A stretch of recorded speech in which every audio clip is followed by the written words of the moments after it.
नाव घेतलं आगरी कोळी तर लोक घाबरतात की बाबा हे लोक चांगल्यात चांगले आहेत वाईटात वाईट. पण आज विषय असा होतो की जो आज भोईर परिवारावर जो अन्याय चालू आहे तर ते पंचक्रोशीचा विषय माहिती आहे. तर त्यातून आम्हाला चांगले माणसं कोणी यावा समोर फ्रंटला मदत करायला यावा अशी इच्छा आहे, त्यांची पण इच्छा आहे. पण कोण आपला समाज एकत्र उठून आवाज जर केला तर समाजाच्या माणसाची हिंमत होणार नाही. एक हप्त्याचा टायमिंग द्या, त्याच्यात आमचं काही ते मिलो न मिलो काही हरकत नाही, मला काही हरकत नाही. यांच्या हप्ता म्हणजे किती दिवस सांग ना किती दिवस ह्या तारखेला पर्यंत करा.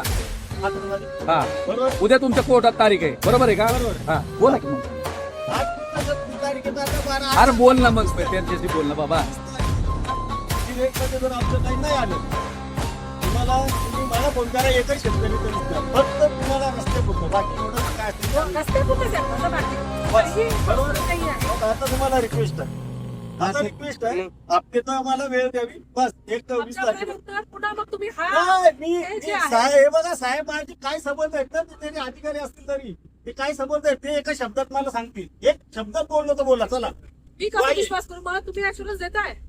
हो का मॅडम, मी आहे पोलीस अधिकारी, मी आहे कायद्याचा मग. मला जी काय आहे तुम्ही बंदोबस्त मागितला, माझं काम आहे तुमच्याकडे, तुम्हाला बंदोबस्त घेऊन येणे. बस आता ती तुम्हाला ती बोलताय तर तुम्ही देतात त्याच्याशी. त्यांच्या पद्धतीने कारवाईला तयार आहे. तुम्ही जर देत असाल वेळ मी कसं काय करणार आहे मला सांगा. तुम्ही काय कायदेशीर बंदोबस्त मागितलेला आहे, तुम्ही कायदेशीर बंदोबस्त मला दिलेला आहे. सांगतो मी काय असं काय तुम्ही तुम्हाला वाटतंय त्याच्यावर विश्वास आहे तुम्हाला बघा. ते पण काय होईल त्याला जिम्मेदार तुम्ही. ते शेतकरी मरोत किंवा कोण मरोत ते आम्हाला मी त्याच्यात नाही. अरे मरायचं हे जर कुठं काय काय करते हे आहे का? त्यांची कारवाई करतील, मी निघून जाईल. एक 5-10 मिनिटं द्या तुम्ही, थोडासा विचार करू द्या. 10 मिनिटं द्या तुम्ही.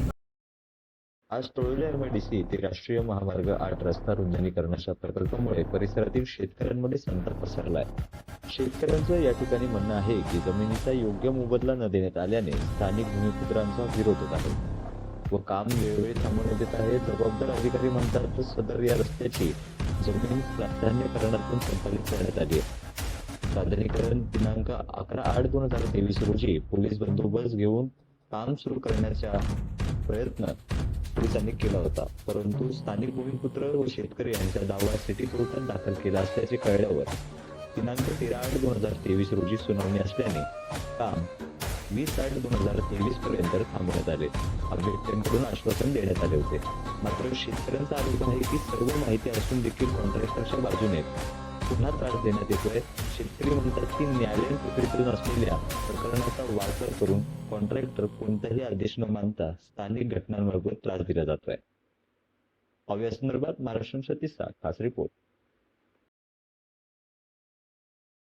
आज प्रकार आता आम्ही आल्यानंतर ऑन रेकॉर्ड त्याचा आहे का तू आला का, तो बोलतो हो आलो मी. तुझा संबंध काय येतो? नाही मला हे दिले ओव्हर ऑर्डर दिले. म्हणजे एखाद्या शेतकऱ्याचे न्याय प्रविष्ट असताना बोलतो न्यायालयाशी मला काय घेणं देणं नाही. अरे बापरे, ही भाषा केली त्यांनी. न्यायालयाशी मला काय घेणं देणं नाही, माझं काम मी करणार. ते आणि पुढारलेले जे गावागावातून झालेले नेते हे लोटाच्या जाऊन लोटांगण घालतात. आमच्यासारख्याला लोटांगण जमणार नाही. आम्ही न्याय हक्कासाठी भांडणारी माणसं आहोत. आम्हाला कुणाचा टाकलेला तुकडा नको आहे. महाराजांनी सांगितले स्वराज्य आहे ते सांगून मिळालं नाही तर हक्क सांगून नाही मिळालं तर चापट देऊन आपला आपण हक्क घ्या. ते आम्ही त्या छत्रपती शिवाजींची महाराजांचे माऊली आहोत. त्याच्यामुळं आमचा न्याय हक्क आमची आया बहिणीला कोण येईल नाही तर त्रास देईल मग आम्ही महाराजांचे माऊली कसले. त्याच्यासाठी आम्ही न्यायालयीन लढाई लढत आहोत. नमस्कार, मी सुनील कातारे. महाराष्ट्र 36 मध्ये आपल्या सगळ्यांचं स्वागत आहे. एकंदरीत पाहायला गेलं तर नवी मुंबईच्या प्रलंबित प्रश्नांवर आपण नेहमी चर्चा करत असतो. एकंदरीत आज आपण वाकलनमध्ये आहोत. गेल्या अनेक दिवसापासून वाकलन या रस्ता रुंदीकरणाच्या प्रकरणावर लोडांनी वेगवेगळ्या प्रकारची फसवणूक केलेली आहे. अशी वेगवेगळे प्रकरण आपल्या समोर येत होते. परंतु आज आपण प्रत्यक्ष वाकलनमधल्या काही नागरिक आहेत, भोईर कुटुंब आहे, यांच्यासोबत खतखत काय नेमकी वेगवेगळ्या प्रकारे यांच्यावर दबाव आणण्याचा प्रयत्न केला जातोय. मोबदला न देता काही शेतकऱ्यांची फसवणूक झालेली आपण आधी पाहिलं आहे. परंतु आता सरळ आपण संवाद करूया. सर, तुमच्याकडे येतो सर्वात पहिलं. कसंच पाहता, आपण एक समाजसेवक आहात, अशा वेगवेगळे प्रश्न आपल्याकडे येत असतात. या अतिशय गंभीर प्रश्न आहे कारण की भूमिपुत्रांची गळचेपी होते, कुठेतरी वेगळं चित्र या ठिकाणी पाहायला भेटते. काय सांगाल? नमस्कार. प्रथमतः आमचे नम्रतेश्वराला नमस्कार आणि तुमचं महाराष्ट्र न्यूज 36ला आमचा एक आदराचा नमस्कार. कारण का जे लोकांचे प्रश्न प्रलंबित तुम्ही वेळोवेळी जागोजागी तुम्ही येत असतात. जिथं जिथं काय समस्या असेल तुम्हाला समजल्यानंतर तुम्ही तिथं पोचता आता हा जो प्रकरण आहे हा त्यांनी जवळजवळ 15 लोडामध्ये फेऱ्या मारल्या, आज देतो उद्या देतो, त्यांच्या मोबदल्यासाठी त्यांच्या न्याय हक्कासाठी त्यांची सतत फसवणूक होत राहिली. नंतर ते फिरून फिरून निघालं आपल्याजवळ आल्यानंतर आपण काय केलं, बाबा जे पण आहे ना आपण रितसर माननीय न्यायालयात जाऊ आणि आपण रितसर न्यायालयात आपलं जे काय आहे ना हक्क मागू. कारण इथं आपण गेल्यानंतर लोडासमोर कुणाचं ते चालत नाही, कारण त्यांची डायरेक्ट दादागिरीची भाषा असतो. ते 5-50 पोरं किंवा 100-200 पोलिसांना आता मागच्या वेळेस आलेले जवळजवळ 5 गाड्या मोठ्या आणि छोट्या गाड्या अशा म्हणजे 100-125चा ताबा आणला. तर हे किती शेतकरी आहेत, एक गाडीत सगळे कोंबले जातील, पण एवढे म्हणजे 100-125 लोक घेऊन आले. मी सिनियर साहेबांना बोललो, पोलीस प्रशासन नेमकं कोणती बाजू मांडत असते एकंदरीत या सगळ्या शेतकऱ्याची भूमिका समजून घेतं का? हे बघा आज जर म्हटलं तर ते दाखवताना ते काय दाखवणार, हे बघा आम्हाला तिकडनं आदेश आलेत मग आम्ही येतो दाखवायला आदेश. पण आतली जर समस्या त्यांनी जर जाणली का खरोखर इथं ग्राउंड लेवलला बघितलं नाही, खरोखर हे शेतकरी तिथे आज पण ते कोर्टामध्ये खोटे गवाही देतात. आज पण आमचे शेतकरी तुम्ही तिथे शेती चेक करा, तिथं कोणत्याही प्रकारे ह्या लोडानी साधा एक खांबा काढलेला नाही किंवा कुठल्या प्रकारे लेवलिंग केलेली नाही. आमचे शेतकरी जी पारंपरिक शेती आहे ती शेती, तिथं भात पिकवणं, तिथं भाजीपाला पिकवणं, ही सगळी शेती वर्षानुवर्षापासून करत आलेत आणि आज पण केलेली आहे तुम्हाला दिसेल. मग हे सगळं असताना कोर्टात ते खोटे दावे दाखल करतात का ती जागा कब्जावटीत आमची आहे. तिथं जिथं लोडाची जागा आहे तिथं तुम्हाला जागा मोकळी मिळणार नाही, तिथे तुम्हाला शेती मिळणार नाही. सगळीकडे सर्वे करा आणि तो करू देणार नाही, कारण काय त्यांनी ॲक्वायर केलेली जागा आहे.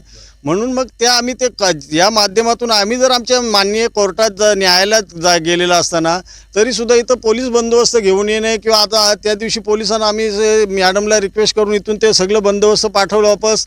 आज ते कॉन्ट्रॅक्टर डायरेक्ट येऊन इथे शेतकऱ्यांना दादागिरी करत होते का नाही आम्ही करणार, आम्ही असं करणार, आम्ही तसं करणार. म्हणजे डायरेक्ट दादागिरी, गुंडशाही, हुकुमशाही ही सगळीच चालू आहे यांची. सर या ठिकाणी पाहायला गेलं तर शेतकरी असेल किंवा इतर तुम्ही देखील या ठिकाणी लक्ष देताय, यामध्ये पोलिस जर तुमच्या प्रोटेक्शनसाठी किंवा तुमच्या याच्यासाठी जर अशी मागणी केली तर त्यावेळेस तुम्हाला प्रतिसाद देतात का, किंवा तुम्ही या सगळ्या बाबतीमध्ये दिशाभूल करतायत की काय, आणि कुठेतरी लोडासारखा भरभक्कम असलेला व्यक्तिमत्व या ठिकाणी घोटाळा करण्यास सक्षम होतं, याच्या मागचं नेमकं समीकरण तुम्हाला काय वाटतं, काय असू शकतं? याच्या मागचं समीकरण इथली झोपलेले जे स्थानिक आमच्यासारखे जे सामाजिक कार्यकर्ते आहेत ना ते आणि पुढारलेले जे गावागावातून झालेले नेते हे लोडाच्या जाऊन लोटांगण घालतात.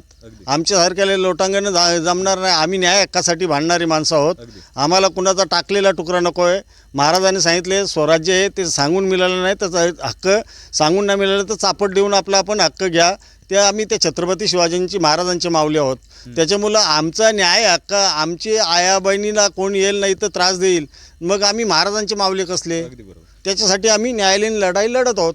दादासाहेब एक शेवटचं तुम्हाला विचारावंसं वाटतं की आज थोड्या वेळापूर्वी या ठिकाणी कॉन्ट्रॅक्टरने एक भूमिका निभावली, ती अगदी या ठिकाणच्या स्थानिकांना देखील पटणारी नव्हती. वेगळ्या प्रकारचे आरोप करून शेतकऱ्यावरच गुन्हा दाखल करण्याचे प्रयत्न किंवा याच्या आधी झालेले आहेत असे प्रकरण, या सगळ्या गोष्टींकडे आज जो प्रकार झाला त्याबद्दल थोडक्यात काय सांगाल? आज प्रकार आता आम्ही आल्यानंतर ऑन रेकॉर्ड त्याचा आहे का तू आला का, तो बोलतो हो आलो मी, तुझा संबंध काय येतो नाही मला हे दिले वर्क ऑर्डर दिले. म्हणजे एखाद्या शेतकऱ्याचे न्याय प्रविष्ट असताना बोलतो न्यायालयाची मला काय घेणं देणं नाही. अरे बापरे, ही भाषा केली त्यांनी. न्यायालयाशी मला काय घेणं देणं नाही, माझं काम मी करणार. म्हणजे न्यायालयापेक्षा ही लोक बाहेरून येऊन इथं आमच्या इथं मोठी आहेत, मग अशा लोकांना आम्ही काय करायचं? सर हा माझा प्रश्न आहे समोर. विकास सगळ्यांना हवाय. या ठिकाणी विकासाच्या नावाखाली हे सगळे भ्रष्टाचार होत आहेत किंवा हे सगळे असे घोटाळे होत आहेत. या सगळ्या प्रकरणावर खरं तर सगळेच भूमिपुत्रांनी एकत्र यायला पाहिजे. आपण जे पीडित आहेत, भोईर कुटुंब आहेत, त्यांच्यासोबत थोडी चर्चा करणार आहोत. सर काय सांगाल एकंदरीत आता नेमकं आज तुम्ही या ठिकाणी होते, तुमच्यावर नेमकं कशा प्रकारची भूमिका आहे तुमची? तुम्हाला दबावाचं राजकारण, दबाव कुठेतरी करणारा आढळून आलेला आहेत. प्रशासकीय विभाग असेल किंवा लोडासारखा भरभक्कम एखादा उद्योजक असेल, या सगळ्या गोष्टींकडून कसं पाहतात? बरोबर आहे. आमची काय मध्ये कोर्टात, सिव्हिल कोर्टात पण चालू आहे, ड्यू मध्ये केस चालू आहे. तरी पण हे प्रशासनाचा वापर करून, कोणी पोलिसांचा वापर करून आमच्यावर दबाव टाकण्याचा प्रयत्न करतात, जबरदस्तीने ताबा घेण्याचा प्रयत्न करतात. एबीमाडीचा आता कोण नाव सांगून येतात, कोण पण ते आम्हाला काय माहिती कोण एमएमाडी आहे का कोण आहे ते नाव सांगून येतात. आयडी काहीच दाखवत नाही. पेपर पण आम्ही काय तुमचे वर्क ऑर्डर मागले ते पण दाखवत नाही. पूर्ण त्याचे पेपरमध्ये दाखवतच नाही. काय जबरदस्ती करतात. आत्ता पण आले होते सकाळी, मला बोलवले तुम्ही या जागेवर आम्हाला काम चालू करायचं आहे. पण कशा उद्देशाने काम चालू करायचं आहे? तुमचं कोण काय आहे, कॉन्टॅक्टचं काय आहे ते आम्हाला दाखवा. तुम्ही काम चालू करा. काय असेल प्रूफ ते दाखवा. आमची कोर्टात जर तुम्ही जर शासनाला मानत नसाल तर काम चालू करू शकता तुम्ही. त्यांना बोललो तर ते बोलते आमचा कोर्टाशी संबंध नाहीत, आमचा ते लोडाची लोडाचं तुम्ही बघून घ्या काय असेल त्या. पण आम्ही शासनाला मानतो ना, शासनाने आम्ही केस भांडतो, आम्ही शासनाला मानतो. तुम्ही नाही मानत तर आम्ही काय बोलू शकत नाही. तुम्हाला तुमच्याच पद्धतीने जबरदस्तीने करायचं असेल काम तर करू शकता तुम्ही. पण आम्ही जर आमची पोटपाण्याची जमीन जर आम्ही काय करायचं आहे, मग जगून काय करणार आम्ही. त्याची भाषा आणि ती शैली होती त्यामध्ये काही फरक होता का? फरक होतात ना, भरपूर फरक होतात. ते दमदाटी करत होते का तुम्हाला आम्ही काय बोललो, आम्हाला 24 तारीख दिलं आहे कोर्टाने, काय असेल त्या 24 तारखेपर्यंत देऊ करा. तर ते आम्हाला थांबायला टाईम नाही, आम्हाला काम चालू करायला सांगितले. वरून कुणी सांगितलं त्यांना बोलवा काय ते, बरोबर आहे. याआधी खोटे गुन्हे दाखल करण्यात आले होते. इकडच्या स्थानिकांनी जेव्हा आवाज उठवला तर वेगवेगळ्या प्रकारचे, आता देखील थोड्या वेळ चर्चा ऐकली मी, कोयता घेऊन आल्या शेतात. शेतकरी जेव्हा शेताचं काम करतो तेव्हा त्याचं मूळ साधन आहे कोयता वगैरे घेऊन येणं. या सगळ्या गोष्टी म्हणजे त्याच्या मूळ अस्तित्वावरच घाला घालण्यासारखा हा एक प्रकार आपल्या समोर येतोय. कसं पाहता? कसं आहे माहिती आहे का, आम्ही शेती लावतो 24 तास. आमची सर्व बायका पोरं तिथं असतात, कारण आम्ही शेतीवर जीवन आहे. भाजीपाला लावतो, उन्हाळी भाजीपाला लावतो, आता शेती लावतो, बरोबर आहे. तर ते लोडाची मुलं येतात, तर त्यांना काय वाटलं ते आता शेतकामासाठी कोयता लाग त्यांचा मॉप कितीच असतो तरी मॉप म्हणजे ते 20-25 पोरं घेऊन येतात. ती काय म्हणतात आमच्या नावात हातभार आहे, आमची जमीन आहे, तुम्ही जमीन सोडा. तर आम्ही काय बोलतात जमीन सोडायचं, आम्ही लावतो जमीन, आम्ही कशा कारण सोडणार, आमचं पोटपाणी त्याचे झालं. जर जमीन सोडायचं आमचं जे काय बनते किंवा आमचे काय झाले गुन्हा ते सांगा आम्हाला. हे पण सांगितलं. आम्हाला पोलीस स्टेशनला बोलवलं 2-3 वेळा पोलीस स्टेशनला गुन्हाच न दाखल करीत, नुसतं बोलवतात, FIR नोंद करतात, हे आम्हाला मारत. आता तुम्ही आमच्या शेतावर येता का, आम्ही तुमच्या जवळ येत नाही, असं आहे ना. व आता हा सगळा जो गोंधळ आहे, या सगळ्या गोंधळामध्ये तुम्ही तुमची जमीन जी आहे तिची रक्षा करतायत आणि त्याच्यात तुम्हाला मोबदला न मिळाल्याने तुमची ही बाजू आहे. पण आता हा जर प्रकार अजून म्हणजे प्रशासनाला खरं तर याची दखल घेणं तेवढंच गरजेचं आहे की विकास जर हवा असेल तर भूमिपुत्रांना जर विकास हवा नसता तर एवढे मोठे मोठे नवी मुंबईसारखं शहर या ठिकाणी स्थापित झालं नसतं. सर तुमच्याकडे पुन्हा येतो, काय सांगाल हा प्रकरण जे आहे या सगळ्या प्रकरणामध्ये तुमच्या नेमक्या मागण्या काय आहेत? मागण्याचा विषय काय म्हणजे यांनी आता जमीन घेऊन 2006 घेतली जमीन, त्यांनी डेव्हलप करता येतं. आता 2026 चाललं आहे, 20 वर्षांनी त्यांनी काहीच केलं नाही आपल्या जमिनीमध्ये, ना सर्वे केला, ना कंपाऊंड घातला, ना काहीच नाही केलं. 20 वर्षांनी तुम्ही प्रकल्प उभा करणार होते तुम्ही, मग स्थानिक लोकांना काय भेटणार इथे. त्या हा जो जमिनीचा एरिया आहे तो किती आहे तुमचा, म्हणजे टोटल जवळजवळ 9.5 एकर जागा आहे आमची, टोटल 400 गुंठे जागा आहे. त्यामध्ये कितीचा मोबदला भेटला आणि कितीचा राहिलेला समजा? तर आम्हाला तसं बघायला गेलं तर 5.5 लाख रुपये दिल्यात लोडानी, बरोबर. पण आमचे बनतात म्हणजे बघायला तेव्हा 2007ला ते मोबदला होता, 5.5 एकरी जागा घेतलेली जागा होत्या, तर ते आम्हाला 1 एकरचे पैसे दिलेत ते बोलून. फसवणूक केले. मग दुसरे 4.5 एकरचे पैसे गेले कुठे. हा जेव्हा जबाब तुम्ही विचारला तेव्हा प्रत्युत्तर काय आलं तुम्हाला? प्रत्युत्तर काय सांगतच ना, टाळाटाळ केली. टाळाटाळ. बरं दादासाहेब तुमच्याकडे येतो, कसं पाहता या सगळ्या काय का माहीत. हॅलो, आता आम्ही तिकडे गेलो का तुमचा मोबदला, तर संदीप गावडे काय बोलला, आता आमचे बाबा विचार मेले, बरोबर. आज या उद्या या, आज या, तुमचा हक्क आहे तो तुम्हाला भेटणारच. कोण? संदीप गावडे बोलला ना. त्यांनी लेटर पण लिहून दिला आम्हाला एक, काय तुमचे बनते जागा तुम्हाला भेटणारच आहे, बरं. आज देतो उद्या देतो. आता त्या हक्कामुळे तो काय करतं, आता पोलीस आणतं, बरं. पोलीस यांचा सहारा घेतं, नंतर कधी कधी मुलं आणतं. मी काय आता आम्ही तिथे आमची माणसं काही काम करत असली की ती मुलं येणार ना, बॅट बॉल खेळणार तिथे येऊन. आमची आता मुलं आहेत का ते आमच्या शूटिंगमध्ये काढले, ते तिथे येणार ना बॅट बॉल खेळणार. नंतर MMRDचा आला, तो बोलायला लागला का आम्ही याचं रोड करतो, हे करतो, तो मग हुकुमशाही आम्ही आता ते गुंडशाही करताना आमच्याची का, तर आम्ही शेतकरी बघा, आम्ही शेतकरी आहो, बरं. आमचं काय ना, आमची घाली काय पोटपाणी आमचं याच्या जागेवरच आहे, बरं. मग ते येतात, ते मुलं घेऊन येतात, हे करतात ते करतात, तर आम्ही काय आहेत ना, आमचं आम्ही आहे, आम्ही जागेवर राहणार.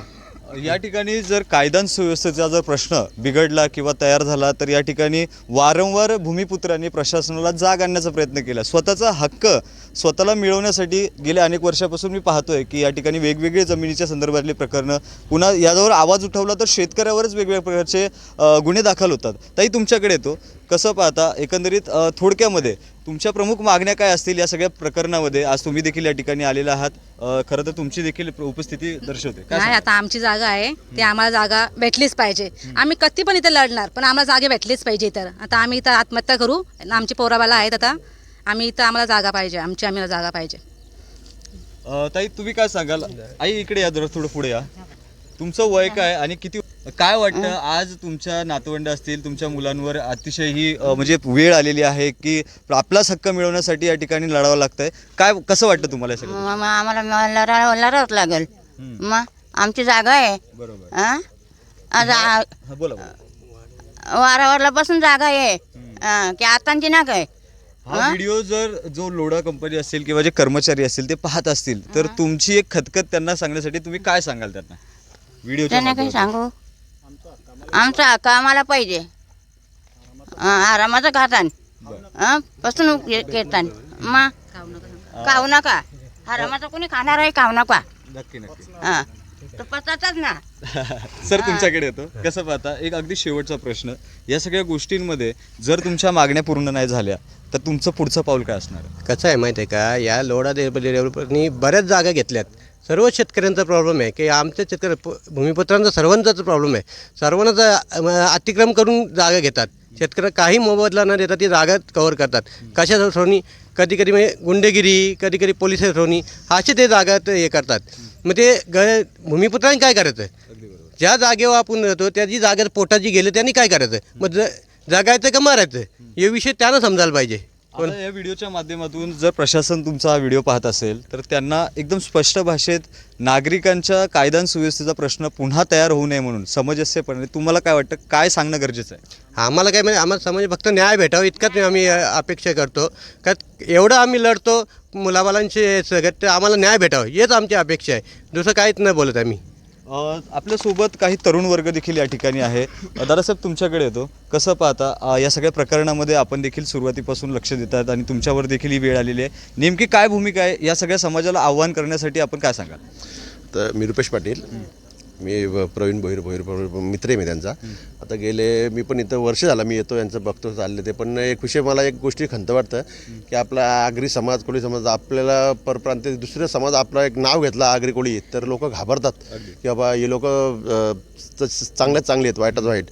पण आज विषय असा होतो की जो आज भोईर परिवारावर जो अन्याय चालू आहे त्यासाठी पंचक्रोशीत हा विषय माहिती आहे. पण त्यातून आम्हाला चांगले माणसं कोणी यावा समोर फ्रंटला मदत करायला यावा अशी इच्छा आहे, त्यांची पण इच्छा आहे. पण कोण आपला समाज एकत्र उठून आवाज जर केला तर समाजाच्या माणसाची हिंमत होणार नाही. पण आपला समाज असा का करतो ते मला कळत नाही की एकामेकाला मदत का नाही करत. आज त्यांच्यावर वेळ आहे, उद्या आपल्यावर पण येऊ शकतो.